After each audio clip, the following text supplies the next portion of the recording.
welcome back to The Doctors Are In. I'm Reverend Dr. Katie Nix, and with me always Reverend Dr. Phil Blackwell, mostly because I think I'd fall apart if I didn't have you here with me. And so in this episode, we are going to talk about when we are merging churches, it means you're merging groups. And a lot of times there are groups in both churches that somehow now need to become one. And so talking about, in our instance, the choir and United Methodist Women, two pillars instrumental to the identity of both legacy churches. And so we've invited Mariann Baker and Tom Snider to join us for this episode. So if you could introduce yourselves and just tell a little about all that your identity brought, all the things that made the reason why we want to talk to you today important. I was a member of this church from 1972 until 87, and then I moved away for 23 years and came back. You can come home again. And even though I live much farther away now than I did before, I always say it's worth the drive. I was on the leadership committee when we started talking about the merger. And I remember when the topic was introduced at one meeting, and there was concern about whether the time was too short. And I remember saying that it's often said that the job takes as long as the time is allotted for it. There's the tagline for the whole season right there. Yep. And a lot of work had already been done. But we forged ahead, and I thought it all went very well. My role at that time, in addition to being on the leadership team, was to help with some of the kitchen items, especially dividing them up or seeing what we needed, deciding what would go somewhere else, as well as the music items, especially the pianos. But in addition, my role at that time, I was president of what was called then the United Methodist Women. It is now the United Women of Faith. And there was no organization at that time at University Legacy Church, but there continued to be a good organization, an active organization here. So that was my job, and I can tell you more of how we did it. I am Tom Snider. And here at Grace, I'm a member of the adult choir, a contributor to the work of the worship design team, a certified lay speaker, a singer and an actor, as well as a frequent volunteer for many odd opportunities. I am also a father, a husband, a brother, a grandfather, a neighbor, friend, educator, learner, and believer. I am a United Methodist Christian. I've always been a Methodist, then a United Methodist, belonging to a total so far of 5 congregations. 4 of those congregations still exist in the same locations where I was a member. University UMC, the 5th, is the congregation which closed their building and merged with the Grace United Methodist congregation. And it's that experience of how I became a member at Grace that I'm willing to share today. So I joined the University UMC congregation in the fall of 2004. I don't know the number of members at the time, but it seemed to me like a pretty healthy mix of people. As a result of the financial recession, mid the first decade of this century, University Church began to lose members and significant financial gifts as people moved away for professional relocation. It seemed to me that about 2008, the changing financial picture was beginning to be discussed more and more with no happy solutions in sight. And by the spring of 2010, the administrative board voted to downsize professional staff to relieve some strain on the budget. That decision was very painful. So what to do about the continued loss of members and further weakening of our financial position became a more pronounced topic for the congregation. By about 2019, we decided to engage in a study of who we were and what choices we might have as a diminishing United Methodist congregation. A book was chosen that provided a sequence of study and choice that the entire membership was invited to join. We invited input not only from current St. Louis members, but also from former members now living at some distance. That study lasted several months with difficult topics cussed and discussed and prayed about. We began to have a healthier sense of who we were and what we desired as a congregation. We made every effort to assure that everyone who wanted to be heard, was heard. We took official votes along the decision path because we wanted to be sure to solidly represent God's will understood by our members. This became known to us as discernment.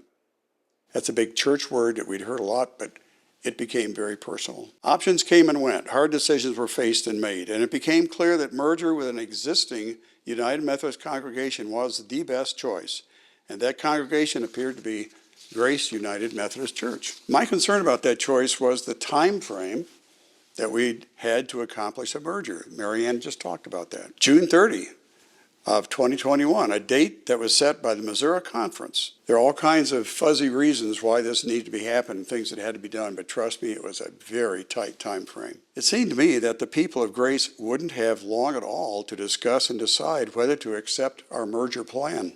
I was really worried.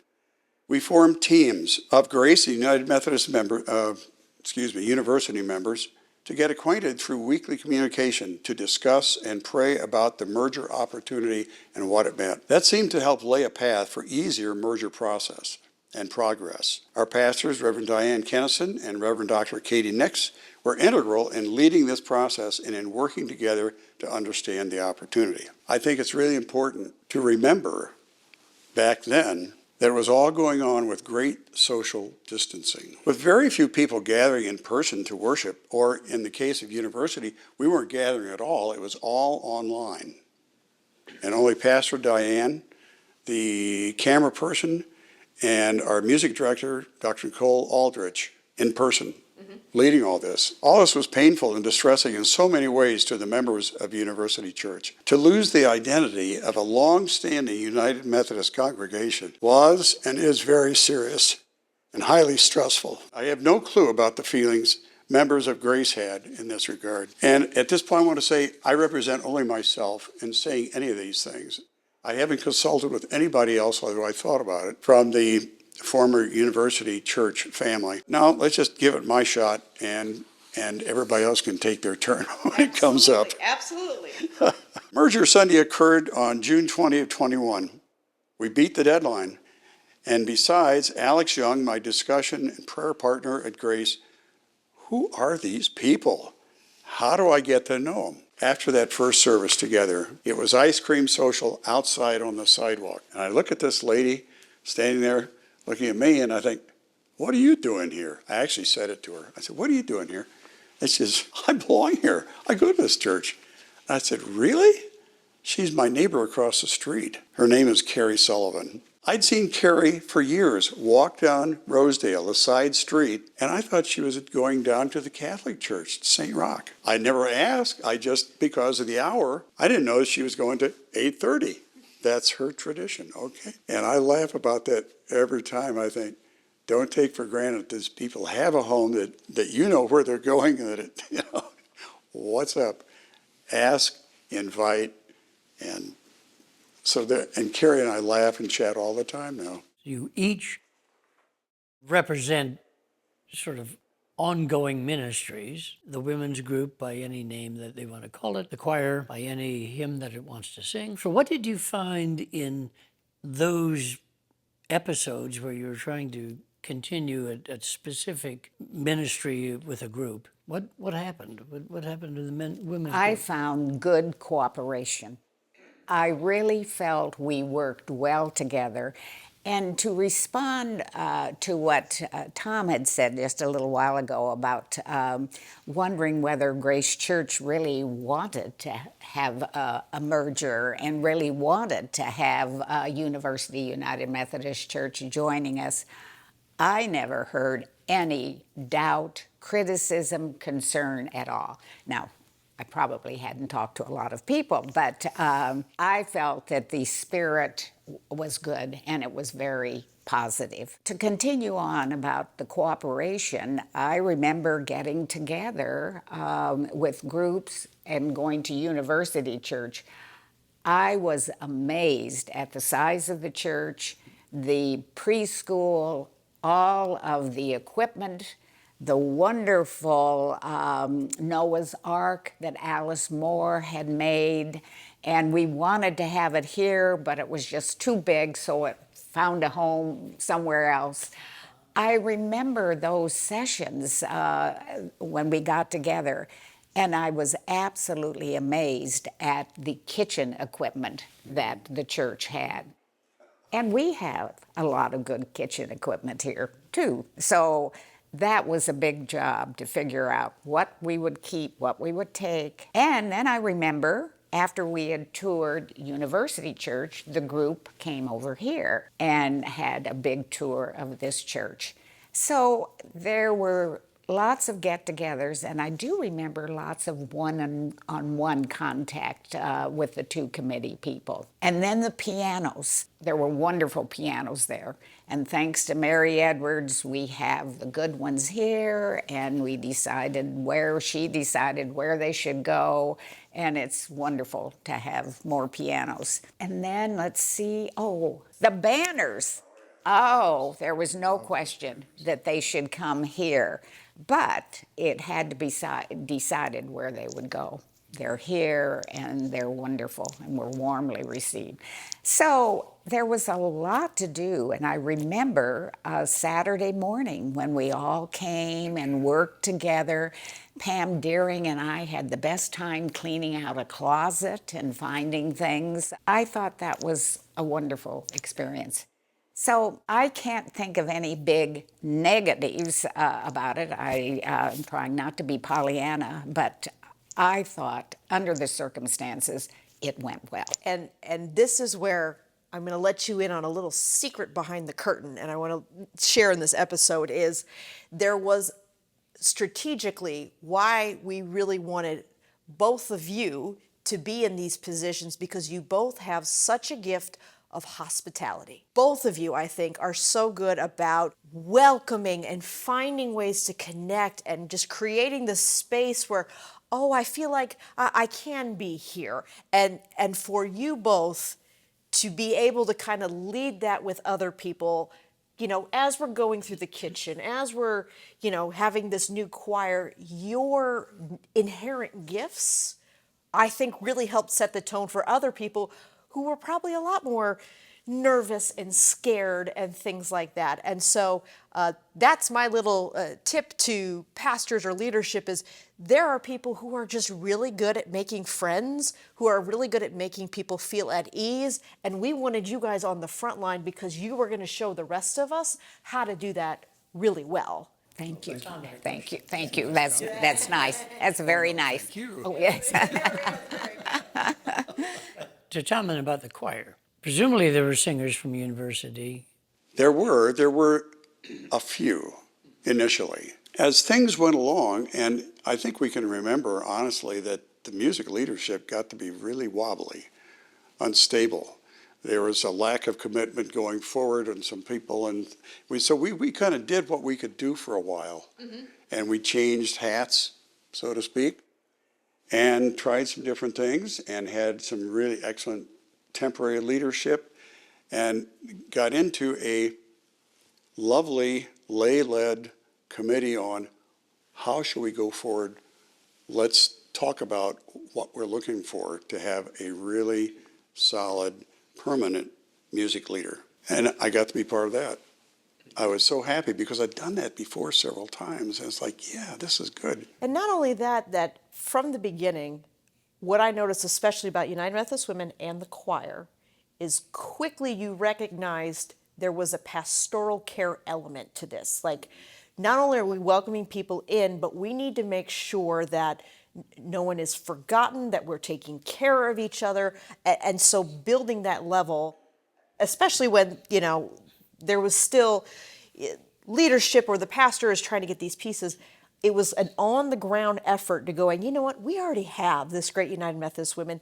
We're going to be intentional to invite their women in so we can start taking care of them, make sure they don't slip through the cracks. And I felt like the choir as well. And you're right, with the music director from university was moving on. Grace, I think at that point, didn't have one, or we were looking at an interim. It could have fallen apart, but instead it became this thing to go, no, we're going to make sure no one's forgotten, slip through the cracks. And I think in some ways the fact that as a new church we could pick a new music director almost kind of helped say, right, new choir, new story, this is who we are now. Yeah. And she's pretty good. She's fantastic. Let me say, they'll get rid of me before they get rid of her, okay? That's what I heard, yeah. Yeah. One of the things that happened when Sarah Breeza came on as our newly selected, very well qualified music leader, organist, choir director, after a few weeks she said to me, "Hey Tom, would you give me a list of the people from university who aren't singing who might be singers?" I said, "Absolutely." I fired her a list of people. It includes Mark Brown. I think Julie might have been already singing with us, like early on. She's one of those, I'm going to do this kind of thing. So Doug and Julie and I, and if I'm forgetting somebody, I apologize, but that was the initial core. And pretty soon, Sarah invited people, and I kept talking to people, and we were trying to invite other people, and pretty soon we got more people, and they still keep coming a little bit, sometimes for a short time, sometimes permanently, but it's a welcoming group, the choir is. Yeah. It's really good, and I immediately made friends with Ken Dillner, Ian Cruikshank. What splendid fellows those guys are. In some ways, it's one of those be careful what you pray for, right? Because I was like, oh, Lord, wouldn't it be wonderful if we had a good, solid choir? I did not realize that means there's a back row of gentlemen that I have to go, hey, pay attention to the sermon, quit having fun back there, And so it's wonderful to see. And at the same time, I know Sarah just both loves it and has to go, hey, we got to really focus now. Stop having fun. We need to really come together. You're bringing something up here, which is the intentionality of forming a new community. Is there something that either you were like, this is going to be our mantra moving forward? Are there, practical things that you did as simple as, making a list for the music director, reaching out? What did you do in both of these circles to help build and make this kind of new identity built on existing ministries? As far as the women groups go, we already had still have a very strong group. And our Tuesday get-togethers, which are twice a month, not only have wonderful homemade food, but we have great programs. So we had something in place that we could invite our friends from university to join. And I've looked through our recent yearbook to see the ones that are coming, and we have about 10. Now we're starting a new year in September, so we're looking forward to having more. And it was just inviting people, telling people about our programs and asking them to participate. And in addition, there is an evening group of younger people, and they are very active. And one other thing that I wanted to mention is at the beginning, we had a lending library built that Alice Moore from university knew how to build it. Sandy Marsh and others spearheaded it from Grace, and it has been wonderful. And that was a great project. Finding projects that would have to have people from both sides working together. I think that was very wise, that right away United Methodist Women, whatever we're called, would immediately say, yes, we have these programs. And you know what, Legacy University person, would you like to do the devotion? Like being very strategic about invitations, inviting. Yes. Thinking about the group, the choir group, what I brought to the choir, here's how that happened. You asked about the goals, and so I said, okay, so what were the goals that the university congregation seemed to have? And I think I could characterize that as saying, we wanted to continue to worship and serve God in the United Methodist style, which was important because we thought about, do we want to do something else with somebody else and not call it United Methodist? But we chose not to do that. So to do that in the United Methodist style with as many United Methodist congregants as possible while continuing to be in relationship with others so that lives are touched and changed, connected into relationship with one another, what we're talking about, and with God. I decided that I wanted to continue in the life of the church organization. That was one of my goals. Another was to continue singing and encouraging others to sing as acts of praise and worship, and to live by John Wesley's rules. That just keeps coming back to me over the years since I first heard these. And that goes way back into the dark past. So do all the good you can in all the means that you can, in all the ways you can, at all the times you can, to all the people you can for as long as ever you can. Currently, our choir is pretty lively. It has lots of members that some are here for a week or two, and then some are gone for, vacation or whatever. And so as we get into the fall season, I think it will be a more consistent group. But we like getting together, and we usually kick off the choir season with a big picnic over at our favorite picnic spot, which happens to be The parsonage, yes. And I love it because it means I'm not cooking dinner that night. Yeah, she is. But I'm interested in both of the groups, which have been consistent and survived the merger and have. We mean survive, thrived. I'm getting there. Okay. How will each group reach out to another generation who aren't coming to church but walking past the church, or love to sing but they didn't know there was a choir here, or can't come to a midday meeting but that night evening group? The two churches have made it through to this point to become one church. Now what? What's the next chapter? How do you, and again, I'm thinking of generationally, how do you reach out to people half your age? How do you see the next chapter of this story being, would even be it? Now that I think we're at a point that we are solidly one choir, one women's group, what does the next chapter and the next season look like? Again, I think inviting people, telling people about what we are doing here at Grace, what we stand for, our mission programs, and also when you get to know people, you're more interested in getting together with them. So I get back to inviting people, getting to know people, and encouraging them to participate in activities here. I think the same is true for the choir. And one way we have done that is to kind of regularly invite people. I know music director Sarah Bariza has made it a point to invite individuals, as I was talking about with the list. But we've also, over this summer, in the summer choir, which is a more relaxed format of what we do other than the rest of the year, I guess, is that we made it available. We said, hey, y'all who are younger than the usual adult format up here, come sing with us and learn what it's like to be doing this. I think we got one or two. We got a few, and then it got down to maybe one, but we got one who I think has become very regular. Others that I'd hoped would join haven't yet. But we keep the welcome mat out, and we keep trying to bring those people in because they're the choir coming up. Very good. It's important.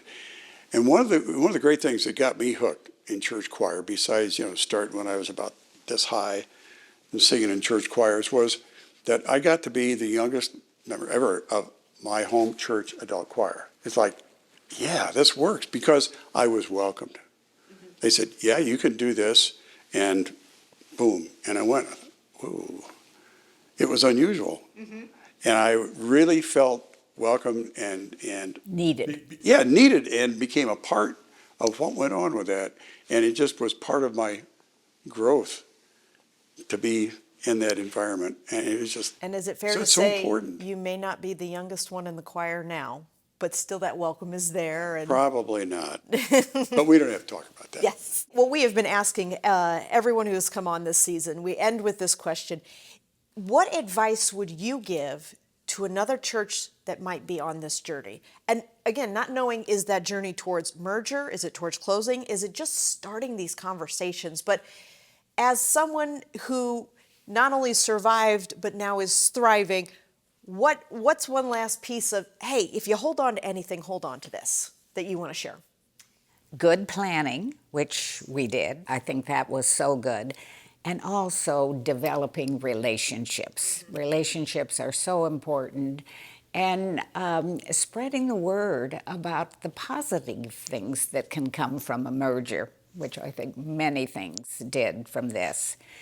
And again, being positive, forthright, and communicate with one another. I think from the university experience in this merger, I think we found that open, inclusive conversation, questions, listening was really important. I believe that from the university side, we succeeded in the merger because we followed a sequential repeatable process that made it clear what the best path for us was to pursue. I'd recommend that process to any congregation facing serious change. And I have made that recommendation to another church in another town already. Use this book. And I think that's where the book is now. I couldn't find it. So the book wasn't United Methodist at all. It was something else, and there were parts of that book that we chose not to use because it didn't apply to our situation. So you have to search, find what works, and make it work for you. That was the magic of what we did for everybody, no matter which congregation you're in. When you're facing what seems like, a pretty steep mountain and a boulder to push up, you don't want to be like Sisyphus and let it roll back down. So some ingredients to perhaps helping you gain the summit or make the progress that you're hoping to make would be to pray, listen, stay in touch with others, share thoughts and ideas, use process, and trust God. Well, there's your Sunday sermon. Like, I don't even need to preach this Sunday. I think we're good, right? That's good for 4 weeks.